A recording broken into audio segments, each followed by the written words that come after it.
சிவமயம் ஆன்மாவின் தேடல் நேயர்களுக்கு வணக்கம். நம்ம நம்ம முஸ்தபா ஜியோட பேசிட்டு இருக்கோம். ரியல் ஃபேஸ் சேனலுடைய அட்மின் அவரு. சயின்ஸை பத்தி, எவல்யூஷனை பத்தி, உலக அரசியல் பத்தி, பல விஷயங்களை பத்தி தனக்கென்று ஒரு தனித்துவமான ஒரு பார்வையோட பல தரவுகளை எடுத்து இன்டர்நெட்ல இருந்து எடுத்து அவர் யூடியூப்ல மக்களுக்கு எளிமையா புரியுற வண்ணம் கொடுத்துட்டு இருந்தாரு. சோ அவர்கிட்ட நம்ம நிறைய விஷயங்களை கேட்கணும் அப்படின்னு நினைச்சிட்டு இருந்தோம். போன எபிசோட்ல அதை பத்தின ஒரு இன்ட்ரோ தான் நம்ம கேட்டோம். சோ இப்ப நம்ம எதை பத்தி பேச போறோம்னா எவல்யூஷன். சோ எல்லாரும் சின்ன வயசுல இருந்து இன்னி வரைக்கும் நம்பிக்கிட்டு இருக்கிற அந்த எவல்யூஷன் அப்படின்ற விஷயம் இருக்கு இல்லையா? சோ அதுக்குள்ள இருக்கக்கூடிய அறிவியல் என்ன, அதுக்குள்ள இருக்கக்கூடிய உண்மை தன்மைகள் என்ன, அதுக்குள்ள இருக்கக்கூடிய மித் என்ன? சோ அதை பத்தி நம்ம டீட்டெயிலா பேச போறோம். வணக்கம் ஜி. இப்போ எவல்யூஷன் பாத்தீங்க அப்படின்னா சில விஷயங்களை நம்ம ஏத்துக்கிட்டு தான் ஆகணும். அறிவியல் சார்ந்து சில விஷயங்களை கண்டுபிடிப்புகளை நம்ம ஏத்துக்கிட்டு தான். எந்த அளவு வரைக்கும் ஏத்துக்கலாம், பரிணாம வளர்ச்சியில எந்த அளவு வரைக்கும் ஏத்துக்கலாம் அப்படின்னு சொன்னா, அதாவது இப்போ இப்ப நாய் இருக்கு, நாயில பல பிரீட் இருக்கு. அந்த பிரீடுக்கான கண்டுபிடிப்புகள் அறிவியல் சார்ந்து கண்டுபிடிக்கப்பட்டிருக்கா, இல்ல கண்ணால் பார்த்து இவங்க சொல்ற மாதிரி எல்லாமே பார்த்து கண்டுபிடிக்கப்பட்டிருக்கா அப்படின்னு கேட்டா கண்டுபிடிக்கப்பட்டிருக்கு. இது நம்ம ஏத்துக்கிட்டோம். மனிதர்கள் எடுத்தாலும் மனிதர்களுக்கு அப்படி இருக்கா? நீங்க சைனா போனீங்கன்னா பிள்ளையா கண்ணு ஒரு மாதிரி இதாகி அது மாதிரி வெவ்வேறு கலர்ல இருக்கிறாங்க, வெவ்வேறு ஹைட்ல இருக்கிறாங்க, முடிகள் வேற மாதிரி இருக்கு. இதுக்கு பேரும் எவல்யூஷன் தான். இவங்க வச்சிருக்க இதுவும் எவல்யூஷன் தான்.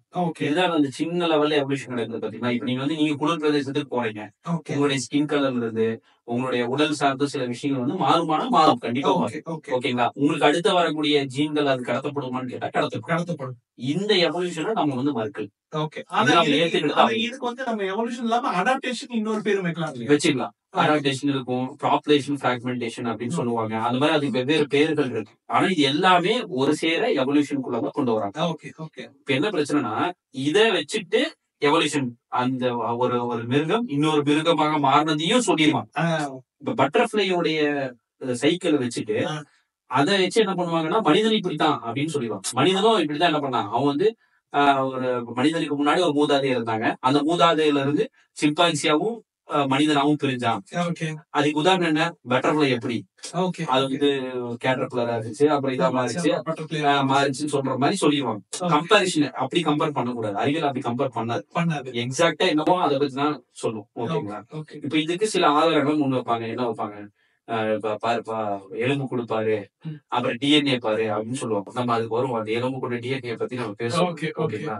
சோ இது ரொம்ப பிரதானமா பேசக்கூடிய, ரொம்ப தீவிரமா கடந்த ஒரு 30-40 வருஷமாக ரொம்ப தீவிரமா இதை ப்ரொபகேஷன் பண்ணது யாரு அப்படின்னா ரிச்சர்ட் டாக்கின்ஸ் தான். எவல்யூஷனுக்கு அந்த ப்ரொபகேண்டா நடந்ததுல ஒரு மிக முக்கியமான பங்கு ரிச்சர்ட் டாக்கின்ஸ்க்கு இருக்கு. அவரை பத்தி நம்ம சமுதாயத்துல புக்கெல்லாம் எழுதியிருக்காங்க. ஷாலினி மேடம் எடுத்தீங்க அப்படின்னா கொஞ்சம் டார்வின் கொஞ்சம் டாக்கின்ஸ் அப்படின்னு புக்கெல்லாம் எழுதியிருக்காங்க. ஓகேங்களா? ஆனா ரிச்சர்ட் டாக்கின்ஸ்க்கான மரியாதை அதுக்குள்ள இருக்கா, சயின்ஸ்குள்ள இருக்கான்னு கேட்டா கண்டிப்பா கிடையாது. இப்ப நீங்க இயோ வில்சன் ஒருத்தர் இருக்காரு. அவர் பாத்தீங்கன்னா ஒரு பயாலஜிஸ்ட். அவர் 21st செஞ்சுரியோடைய டார்வின் 21st செஞ்சுரியோடைய டார்வின் சொல்ற அளவுக்கு ஒரு ஆள். அது ஆக்சுவலா இயோ வில்சன் அப்படின்னு சொல்லி ஒருத்தர். இப்ப அவருக்கும் ரிச்சர்ட் டாக்கின்ஸ்க்கும் சில முரண்பாடுகள், கருத்து ரீதியான சில முரண்பாடுகள். கிங் செலக்ஷன் சொல்லி ரிச்சர்ட் டாக்கின்ஸ் அவருடைய புத்தகத்துல கிங் செலக்ஷன் அப்படின்னு ஒரு கான்செப்ட் எழுதியிருப்பாரு. அது பெரிய கான்செப்ட். அதுக்குள்ள நம்ம போகலன்னா அது ஒரு காமெடியான கான்செப்ட்னு வச்சுக்கோங்க. அது சம்பந்தமா இவங்க ரெண்டு பேத்துக்குள்ள சில முரண்பாடுகள் இருக்கும். அந்த முரண்பாடு சம்பந்தமா அவர் பேசுவாரு. இவங்க கருத்து, அதாவது பொதுவா பெரிய ஆட்களே எப்படி அவங்க தங்களோட கருத்தை பரிமாறிப்பாங்க அப்படின்னா, அதாவது மாற்று கருத்து எப்படி பரிமாறிக்காங்கன்னா, ஆர்டிகல்ஸ் எழுதுவாங்க, பிளாக்ஸ் எழுதுவாங்க, இல்ல ஏதாவது ஒரு இன்டர்வியூல பேசிப்பாங்க. அவர் இப்படி பேசினாரு, அதுக்கு இதான் பதில் பேசிக்காம இந்த வடிவத்துல பேசுவாங்க. சில டைம் டேரக்டா உங்களுக்கு வாய்ப்பு கிடைக்கும், அப்ப ரெண்டு பேரும் பேசிப்பாங்க. ஸ்காலர்ஸ் அந்த மாதிரி தான் பேசிப்பாங்க.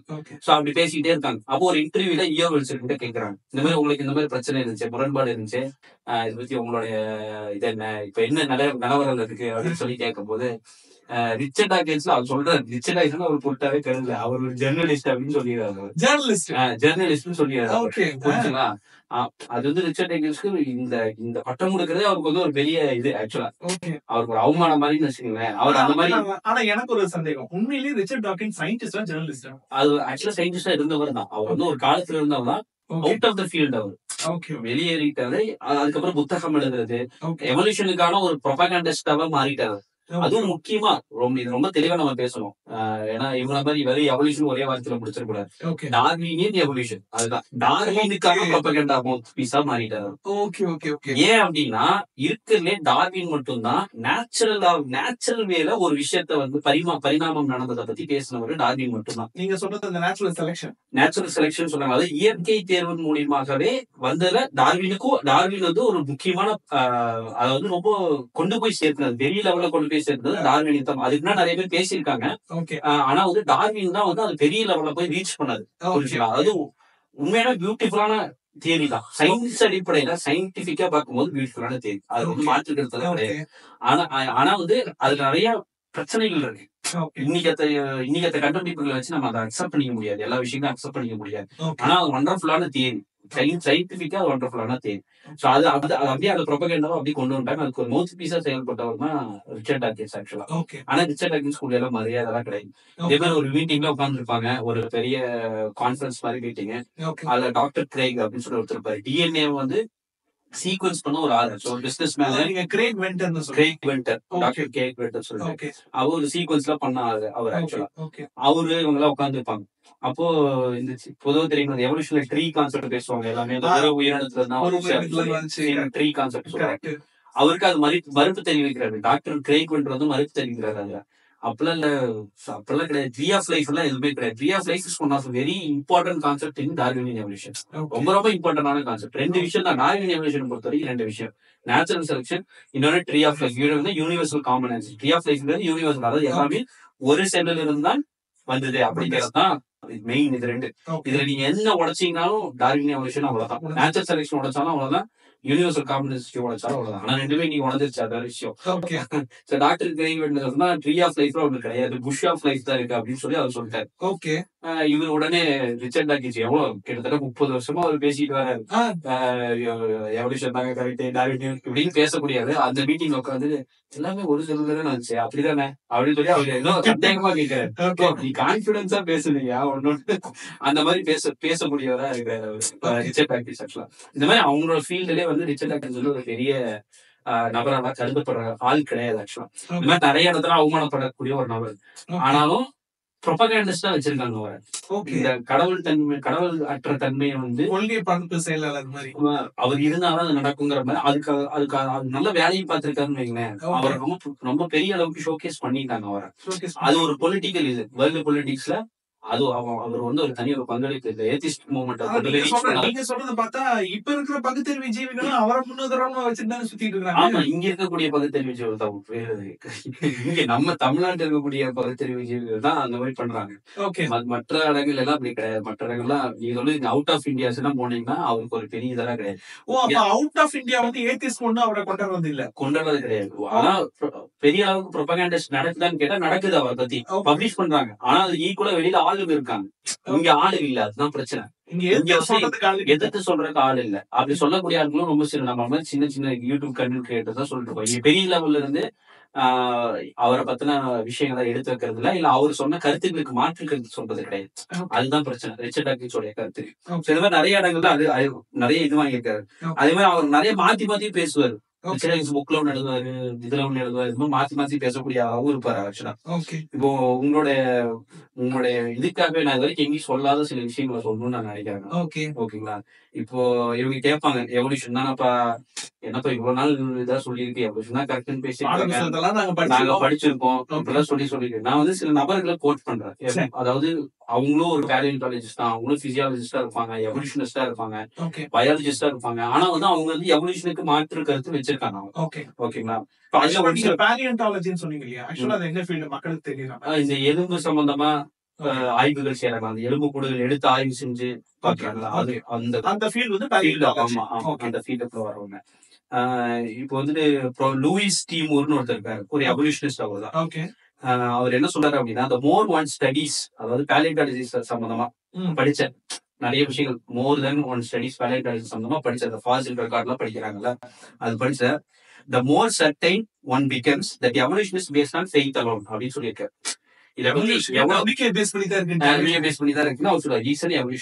ஓகேங்களா? அவர் பேர் வந்து ப்ரொஃபசர் லூயிஸ் டி மூர். அவர் பேர் ஓகேங்களா? யாராலும் சர்ச் பண்ணிக்கலாம்.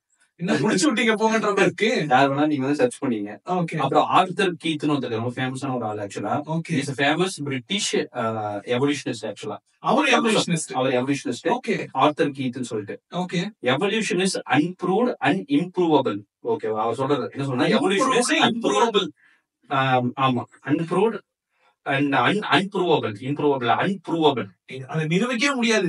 அன்ப்ரூவபிள், அன்ப்ரூவ்டு அண்ட் அன்ப்ரூவபிள் அப்படின்னு சொல்லிட்டு we believe it because the only alternative is special creation which is unthinkable. அவர் என்ன சொல்றாரு அப்படின்னா, இதுக்கு வந்து ஆல்டர்னேட்டிவா கிரியேஷன் இருக்கு.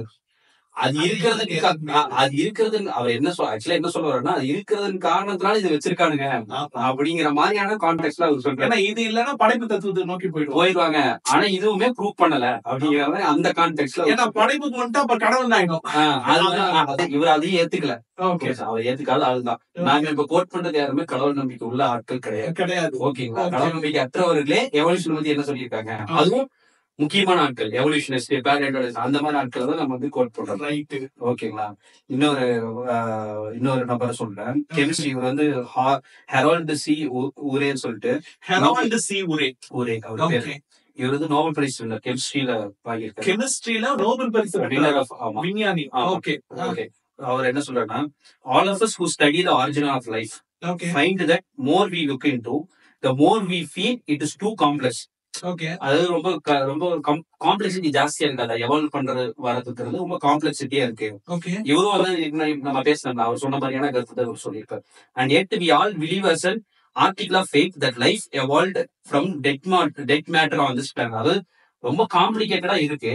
இதுதான் நம்ம என்ன நம்பிக்கிட்டு இருக்கோமாமா, இந்த செத்து போன விஷயத்துல இருந்து இந்த உயிரெல்லாம் வந்துச்சு சொல்லி நம்பிக்கிட்டு இருக்கோம் அப்படிங்கிற மாதிரி அவர் சொல்றாரு. இது வந்து நம்பிக்கையின் அடிப்படையில தான் வச்சிருக்கோம் அப்படிங்கிற மாதிரி அவர் வந்து கருத்து. இவங்க எல்லாம் வந்து நோபல் பிரைஸ் வின்னரா இருக்காங்க இந்த மாதிரி.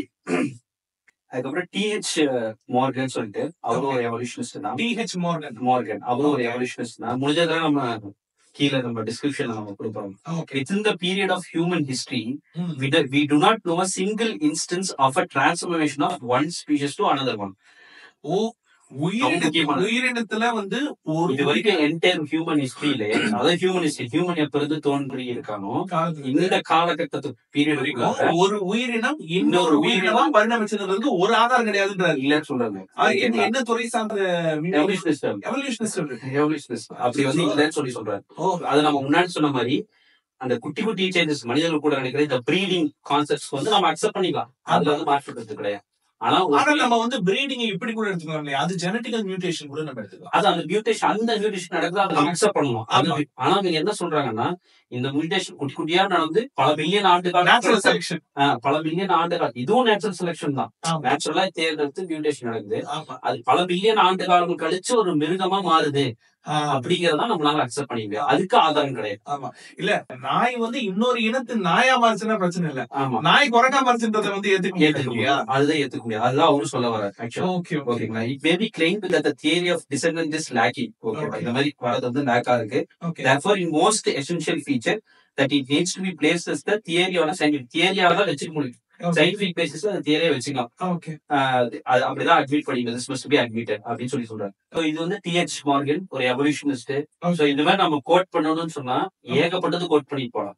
நினைக்கிறேன்னா இவங்களை பத்தி எல்லாம் நம்ம பேசட்டுங்க, நீ பேசுற இவங்களை பத்தி நீ பேசிட்டு நீ எவல்யூஷன் கருத்துன்னு சொல்லு. ஏன்னா நீங்க சயின்ஸ் சேனல் தானே நடத்துறீங்க. இவங்களை பத்தி நீ பேசு, இவங்களும் இப்படி கருத்து சொன்னாங்க, இது சயின்ஸ் தான், இவரும் சயின்டிஸ்ட் தான், இவங்களும் சில பேர் நோபல் பிரைஸ் வின்னர்ஸ் தான், இவங்களும் இப்படி கருத்து தெரிவிச்சிருக்காங்க சொல்லிட்டு நீ என்ன பண்ண எவல்யூஷன் கரெக்ட்னு சொல்லிக்கோ. அதுதான் பாரபட்சம் இல்லாத அறிவியல் அப்படின்னு சொல்லிக்கோ. நான் இப்ப ரெண்டு கருத்து சொல்றேன்ல, அப்படி சொன்ன கருத்தும் நான் சொல்றேன், மாற்று கருத்து சொன்னதும் சொல்றேன். நான் சொல்றேன் இது நான் ஒத்துக்கல, பேஸ்ட் ஆன் மை ஃபெய்த், நான் ஓப்பனா அக்செப்ட் பண்ணிக்கிறேன். நான் இதெல்லாம் ரெண்டுமே சொல்றேன். சொல்லிட்டு இல்லப்பா எனக்கு நீ சொல்லக்கூடிய எவல்யூஷன் உடன்பாடு இல்லைங்கிறத நான் ஃபெய்த் அடிப்படையில சொல்றேன். இன்னும் நான் சொல்றது என்ன சொல்றேன், நம்பிக்கையின் அடிப்படையில நான் ஒத்துக்கல. நீ என்ன சயின்டிபிக் தியரி வேணாலும் வச்சுக்கோ, ஆனா நான் நம்பிக்கையின் அடிப்படையில ஒண்ணு அப்படி அட்மிட் பண்ணிடலாம். அப்படி இல்லைன்னா இந்த ரெண்டு தியரி இருக்கு, இந்த ரெண்டு தியரியில எது கரெக்ட்ன்றதை நீங்க முடிவு பண்ணிக்கோங்க, மக்கள் பார்வைக்கு விட்டுடலாம். இல்ல நம்மளே ஸ்பெசிபிக்கா கேட்டு நம்ம அதை சொல்றோம். நான் நம்பிக்கையின் அடிப்படையில என்ன சொல்றேன், இதை நான் ஏத்துக்கல, ஓகே. இவங்க என்ன நோன்னு சொல்லுவாங்க, பிலீஃப்னு சொல்ல மாட்டாங்க. நான் நம்பிக்கையின் அடிப்படையில நான் இல்லன்னு சொல்லிக்கிறேன். இல்ல நான் ஓப்பனா அக்செப்ட் பண்ணிக்கிறேன், அவ்வளவுதான். இல்ல அக்செப்ட் பண்றேன். இல்ல ஆக்சுவலா அந்த நம்பிக்கை அப்படின்றது ஒரு உடைக்கிறதே வந்து மிகப்பெரிய ஒரு உருட்டு தான். ஆமா. அது ரொம்ப வருஷமா அறிவியல் உருட்டிட்டு ஆமா, இருக்காங்க. ஆமா. சோ இது போன்ற பல அறிவியல் உருட்டுகளை நம்ம வந்து இனிமே ஒன்னொன்னா நம்ம வந்து டீகோட் பண்ணி பல டாபிக்ஸ்ல நம்ம வந்து பேசுவோம். ஓகே. சோ இந்த டாபிக், இந்த விஷயம் இந்த டைம்ல வந்து பதிவு பண்ணதுக்கு மிக்க நன்றி. நன்றி. நன்றி சார்.